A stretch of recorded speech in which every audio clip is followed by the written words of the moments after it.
우리를 인도하시는 참 좋으신 하나님 아버지, 우리도 속회 지도자 교육을 통해 속회를 돌보는 우리 지구장과 속장님들, 우리 인도자들 하나님의 지혜와 능력을 허락하시고 속회로 모일 때마다 말씀을 통해 놀라운 은혜, 그 깨달음의 역사를 허락하여 주옵소서.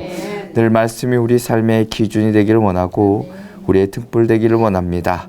주님의 말씀을 붙잡고 사느니 하나님께서 책임져 주실 뿐만 아니라 이 땅 가운데 주님의 말씀을 힘입어 늘 승리하며 살아가게 하여 주옵소서.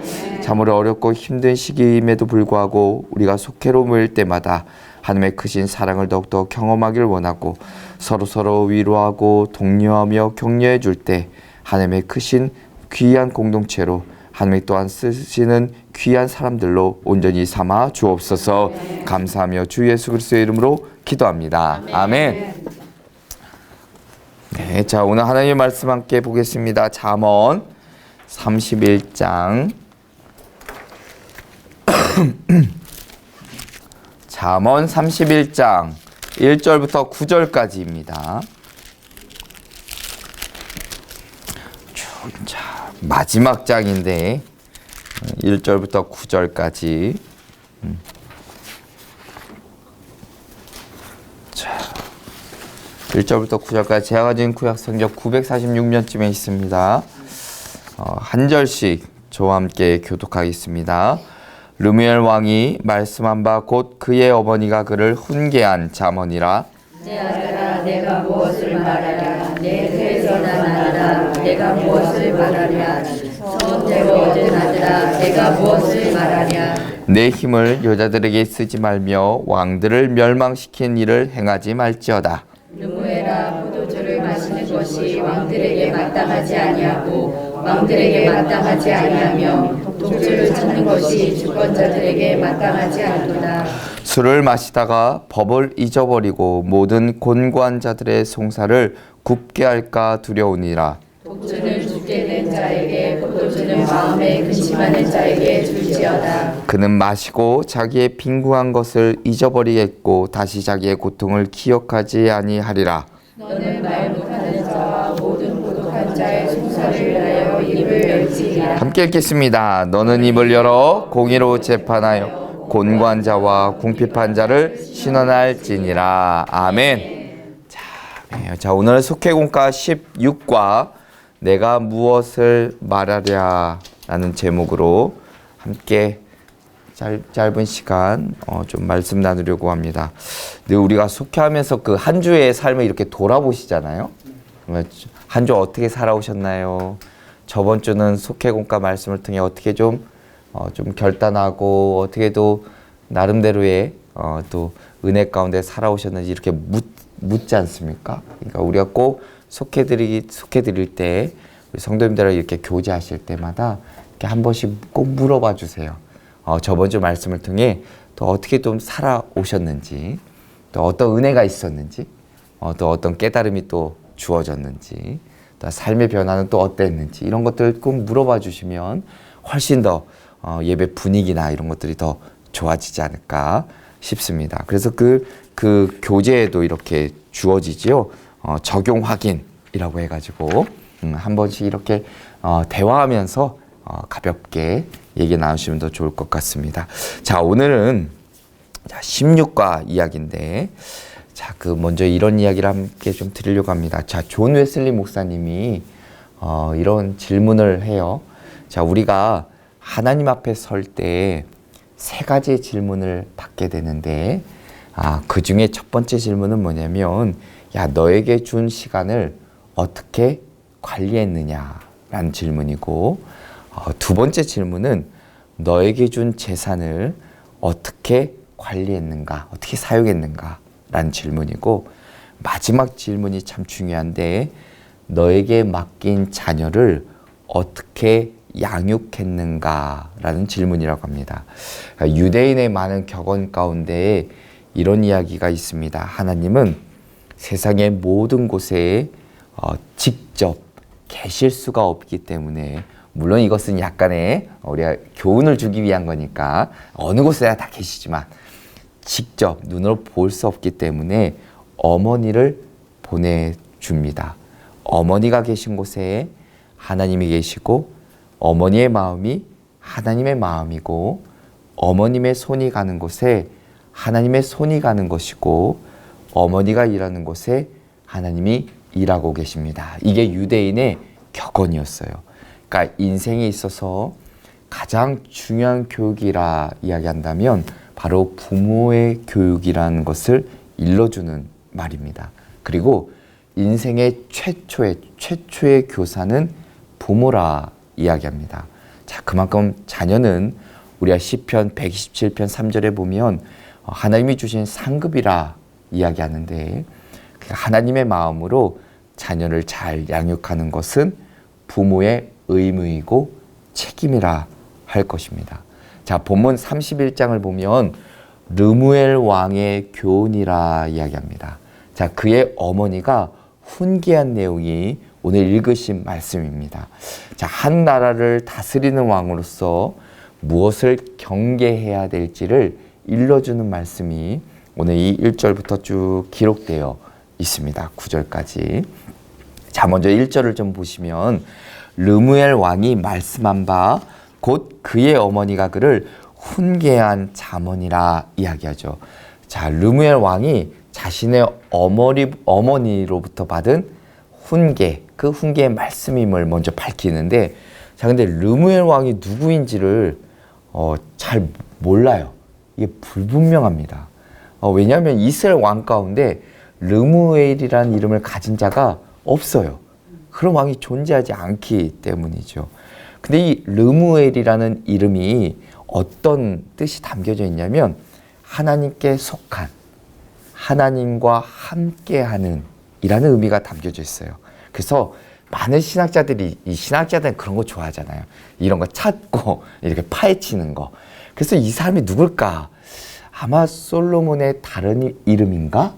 라고 추측도 해보고, 근데 이것도 근거가 없기 때문에, 아니면 누군가 어찌 보면은 그 마지막 이제 교훈이 현숙한 여인에 대한 교훈인 것을 생각하면 이 솔로몬의 어머니 밧세바가 준 교훈이라 유추해 보기도 하고, 그래서 이제 솔로몬의 어머니의 그 교훈대로, 그러니까 어찌 보면 이게 솔로몬이 그렇게 살아가지 못했잖아요.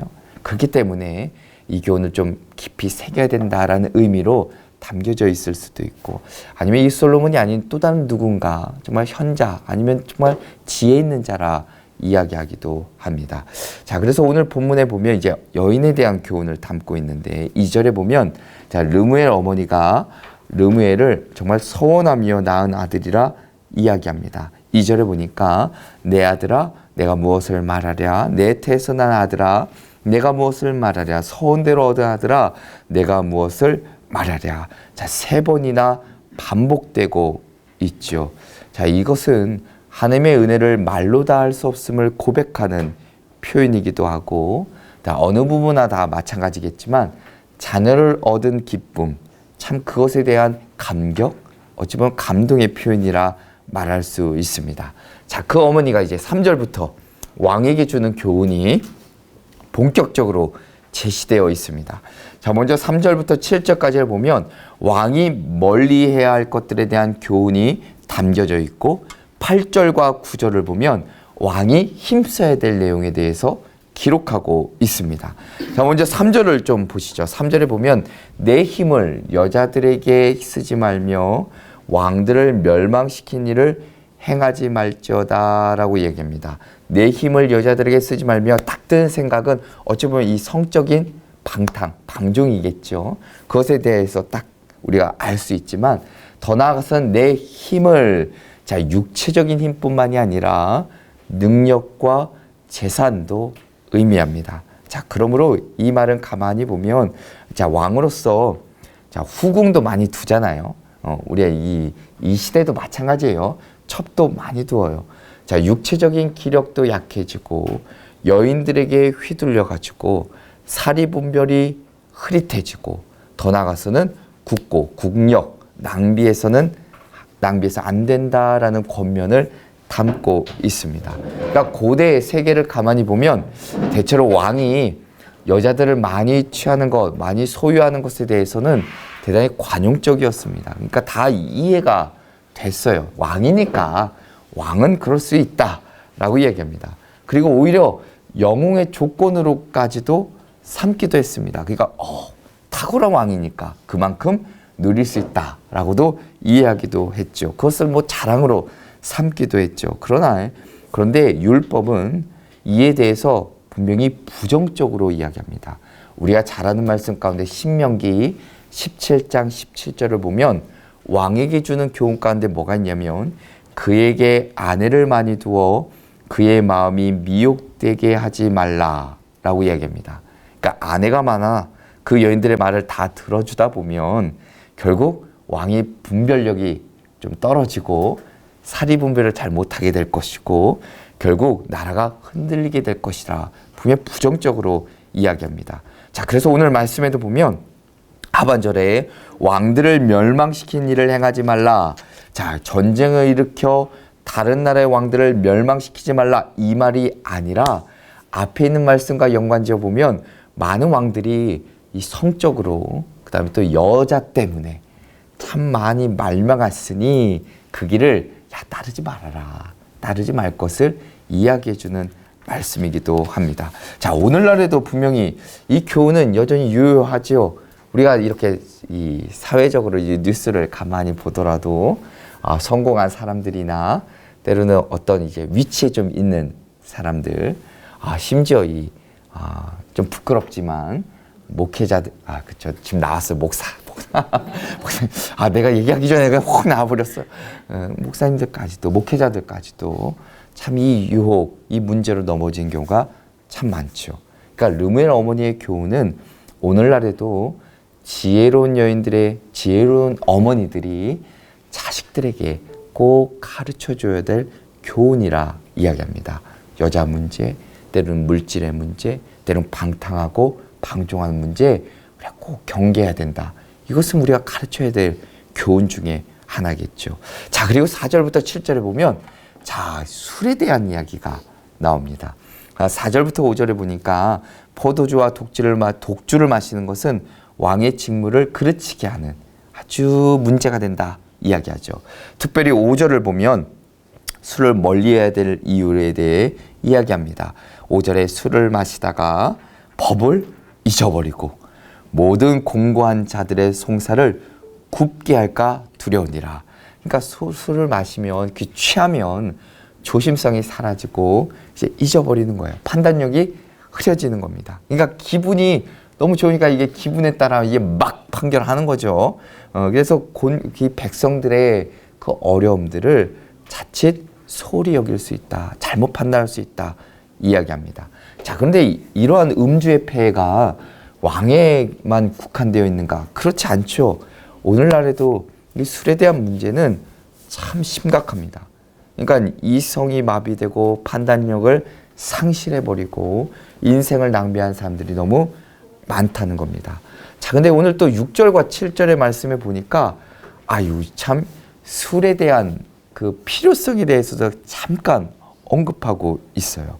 6절과 7절을 보면 술은 마음에 큰 근심과 고통이 있는 자에게 잠깐이나마 그 고통과 근심을 잊게 해줄 수 있다. 자, 6절에는 독주는 죽게 된 자에게 죽을 만큼 극심한 고통 가운데 있는 자에게는 독주가 어찌 보면은 유익하다, 필요하다 이야기합니다. 근데 이 말씀 했다고 이 말씀 딱 붙잡고 그래 이게 있어야 되는 거야 이렇게 얘기하면 절대 안 되고요. 성경이 의미하는 바는 그게 아니죠. 절대 그렇지 않습니다. 이 술을 마셔라 이 권장하는 게 결코 아닙니다. 술에는 이런 역할이 있지만 근데 근본적인 문제를 해결할 수 있는 것 아니라라는 것이죠. 절대 그게 아니에요. 다만 너무나 견딜 수 없는 고통에 있을 때 잠시나마 술이라는 것이 그 고통을 잊게 해주니까 그런 유익함도 어찌 보면 있더라라고 이야기해 주는 겁니다. 자, 그렇지만 술의 힘을 빌리지 않고 고통과 근심을 이겨낼 수 있는 것이 곧 진정한 지혜로운 자겠죠. 그래서 앞에 4절에서 술을 마시는 것이 왕들에게 마땅하지 않다 분명히 전제하고 있는 겁니다.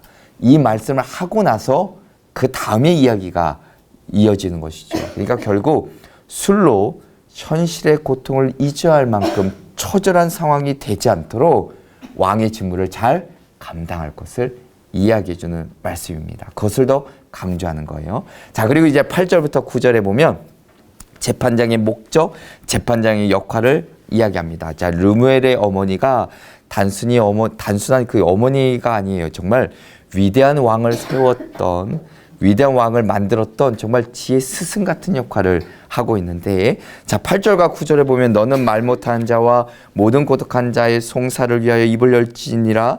너는 입을 열어 공의로 재판하여 공고한 자와 궁핍한 자를 신원할지니라 이야기합니다. 말 못하는 자, 고독한 자, 연약한 자죠. 약한 자들의 어찌 보면은 대표적인 자들이고 많은 힘 가진 자들의 정말 표적이 되기도 합니다. 이들이 힘을 가진 자들에게 고통을 당하다가 왕에게 억울함을 호소해요. 그러면 왕이 이들을 외면치 말아야 된다는 것이죠. 자신의 권리를 주장하지 못하는 자들, 누군가 도와주지 않으면 그들은 여전히 착취에 시달리고 억압에 시달릴 수밖에 없다는 것입니다. 이 하나님의 백성들인데 정말 하나님의 백성들을 그냥 놔둬서는 안 된다는 것이죠. 그러므로 오늘 이 말씀을 가만히 보면, 자, 지도자의 위치에 있는 자들이 받아야 될 교훈입니다. 그러니까 우리 리더들이 알아야 될 교훈이지요. 그렇지만 뭐 더 나아가서 우리 왕 같은 제사장, 우리 모든 자들에게 주시는 하나님의 말씀이라 할 것입니다. 어찌 보면 소외당하고 고독하고 외로운 자들, 정말 도움이 필요한 자들을 우리는 결코 외면치 말아야 되는 것이고, 우리가 할 수 있는 한, 우리가 힘이 있고 우리가 할 수 있는 능력이 있다면 그들을 돌보고 도와주고 그다음 배려해주고 나눠줄 줄 아는 지혜를 우리는 꼭 갖고 있어야 된다는 것을 이야기해주고 있습니다. 자, 그래서 오늘 이제 교재를 보면 이제 앞면에 보니까 지혜 현숙한 여인이라 먼저 이제 나오고 있지요. 어찌 보면 이 지혜 현숙한 여인, 고대 그 지방에서 여인을 상대로 이렇게 좋은 아주 찬양, 어찌 보면 이들을 좀 높여주는 것 참 드문 장면이라 이야기합니다.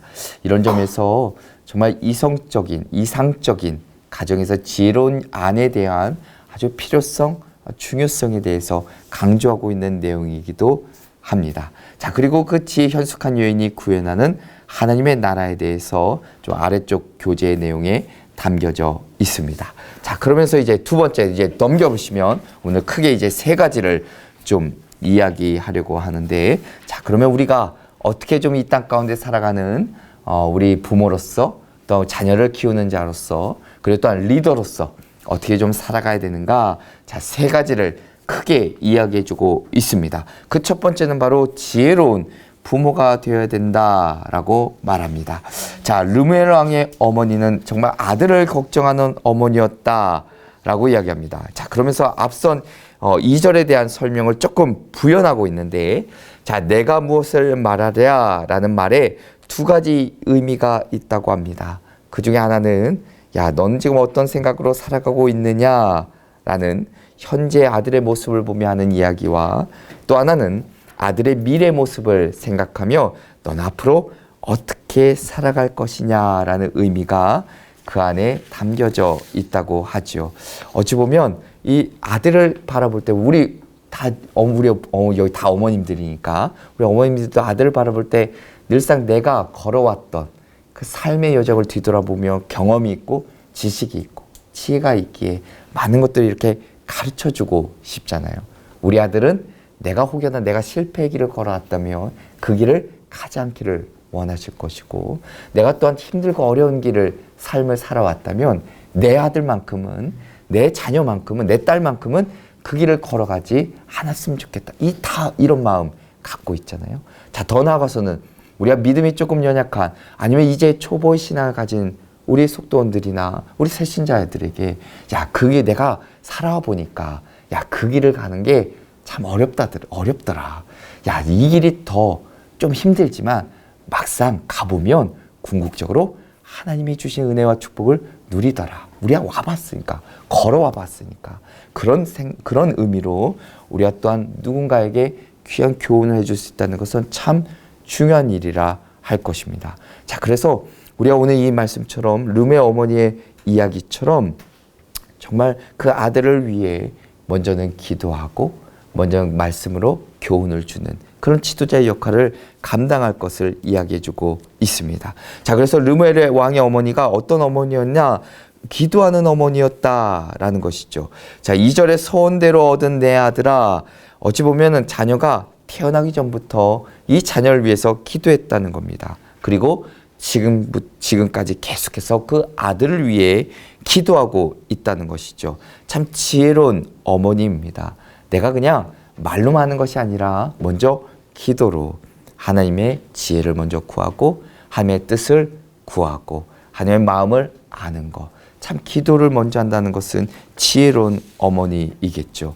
자, 어거스틴의 어머니 모니카가 자신의 아들이었던 그 어거스틴, 이 아구스티누스.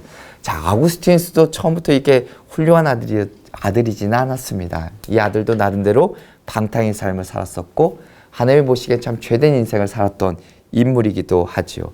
자, 그 아들을 걱정하며 당시에 유명한 밀레노의 대주교였던 암브로시우스를 이렇게 찾아가게 됩니다. 부탁하는 거예요. 제발 제 아들이 지금 좀 다른 길을 가고 있으니까, 좀 방탕의 삶을 살아가고 있으니까 좀 만나주셔서 조언도 해주시고 격려도 해주셔서 좀 이 아들이 좀 변화되기를 좀 부탁합니다. 그때 암브로시우스가 이야기하죠. 하나님께서는 눈물의 자식이 죽어가도록 내버려두신 법이 없습니다. 자, 이 말에 어머니 모니카가 그 아들을 위해서 계속해서 기도하게 됩니다. 결국 32년의 방황을 마치고 그 아우구스티누스가 세례를 받고 온전한 그리스도인이 되지요. 그리고 자신의 삶이 이렇게 변화될 수 있었던 것은 어머니의 기도였다는 것을 그가 잊지 않게 됩니다.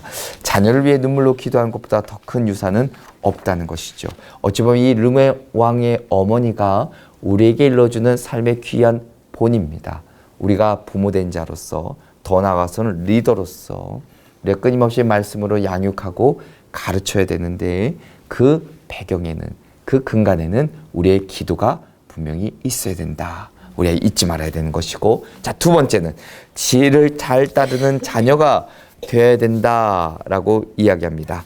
자, 오늘 1절의 말씀을 보면 르멜 왕이 말씀한 바라는 말씀을 시작하는데, 자, 르멜 왕은 그의 어머니의 가르침을 잘 기억하고 또한 그것을 기록으로 남겼습니다. 어찌 보면 이 자녀들 역시도 그 부모의 말씀에 잘 순종하며 살아갈 것을 이야기해주는 본문이기도 하지요. 자, 그래서 오늘 교환에 보면 세 가지를 이야기합니다. 첫 번째는 어머니의 가르침은 순결을 지키라 라는 것이고, 두 번째는 술을 조심하라 라는 것이고, 자, 세 번째는 공의를 행하라 라고 이야기하지요.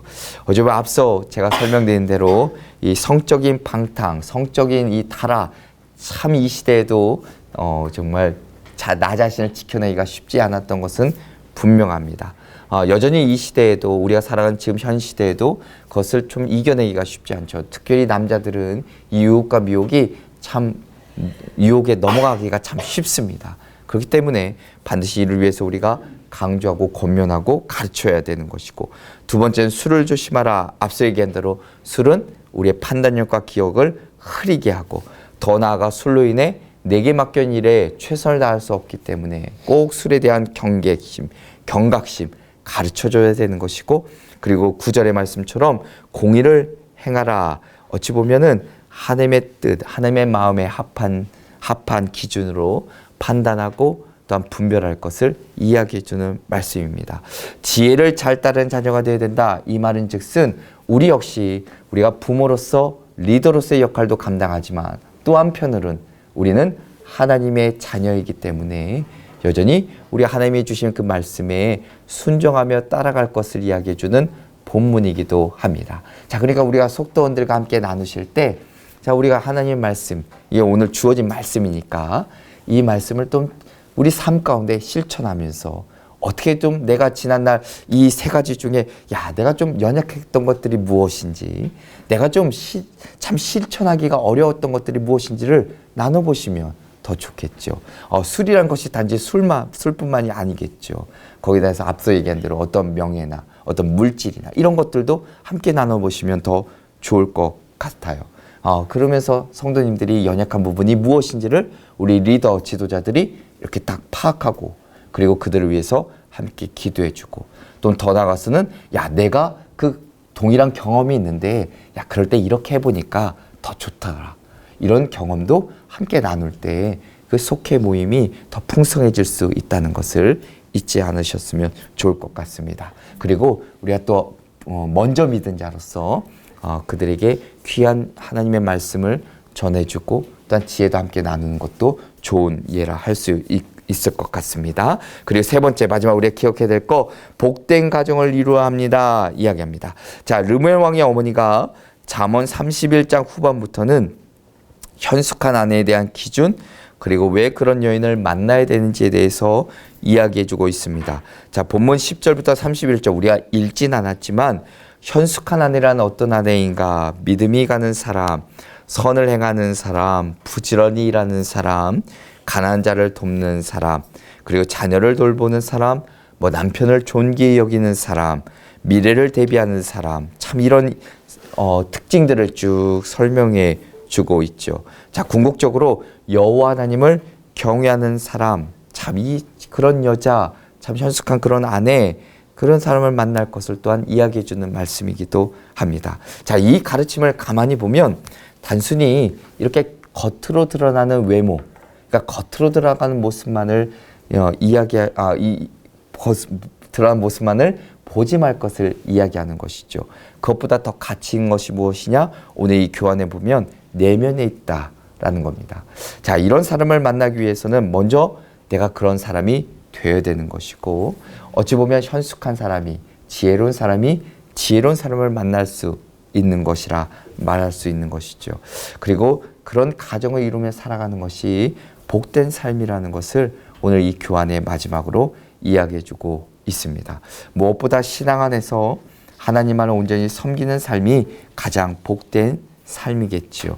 자, 오늘 이 교환을 가만히 보면은 자, 먼저는 이제 지혜로운 자, 지혜로운 부모가 어떻게 살아야 되는지에 대해서 이야기해 주는 말씀이고 또한 우리가 그 지혜를 잘 따르는 자가 되어야 된다는 말씀이고 더 나아가서는 정말 우리가 지혜를 가진 자로서 겉만이 아니라 내면의 그 지혜로움도 꼭 소유하며 살아갈 것을 이야기해 주는 말씀입니다. 또한 이제 이번 주에 속해 드리실 텐데 속돈들과 함께 나누시면서 우리가 또한 지혜로운 사람이 어떤 사람인지를 꼭 함께 나누시고 또 한 주 동안 그렇게 살아가기로 이렇게 치열하게 한번 살아내 보기를 함께 좀 격려하고 독려하면서 또한 말씀 따라 순종하며 살아가는 저와 여러분 되시기를 주님의 이름으로 축원합니다. 기도하시겠습니다. 사랑과 은혜가 풍성하신 하나님 아버지, 언제나 주님께서 주시는 그 지혜 가운데 또한 말씀에 따라 온전히 순종하며 살아갈 수 있도록 역사하여 주옵소서. 네, 오늘 이 말씀처럼 내가 먼저 지혜로운 부모가 되기를 원하고 또한 그 지혜에 온전히 순종하며 따르는 삶 되기를 원합니다. 참으로 세상에 유혹이 많고 미혹이 많지만 그럼에도 불구하고 주님이 주신 이 말씀, 그 주님께서 주시는 우리에게 들려주신 그 음성에 귀 기울이며 순종하며 살아가는 저희들 되게 하여 주옵소서. 속회로 모일 때마다 하나님께서 크신 은혜를 덧입혀 주실 줄로 믿습니다. 그 가운데 주시는 놀라운 하나님의 그 은혜, 그 사랑, 그 하나님이 주시는 그 자비와 그 위로하심, 그 평안을 늘 경험할 수 있도록 도와주옵소서. 특별히 인도하시는 속회 지도자와 인도자분들 주님께서 능력 주시고 지혜를 덧입혀 주시며 먼저 이들을 통해 누구와 보더라도 하나님의 본이 되는 복된 삶으로 인도하여 주옵소서. 감사하며 주 예수 그리스도의 이름으로 기도합니다. 아멘. 하늘에 계신 우리 아버지여, 이름이 거룩히 여김을 받으시오며 나라의 마옵시오며 뜻이 하늘에서 이루어진 것 같이 땅에서도 이루어지이다. 오늘날 우리에게 일러 양식을 주옵시고 죄진 자를 사하여 준 것 같이 우리의 죄를 사하여 주옵시고 우리를 시험에 들게 하지 마옵시고 다만 악에서 구하옵소서. 대개 나라와 권세와 영광이 아버지께 영원히 있사옵나이다. 아멘.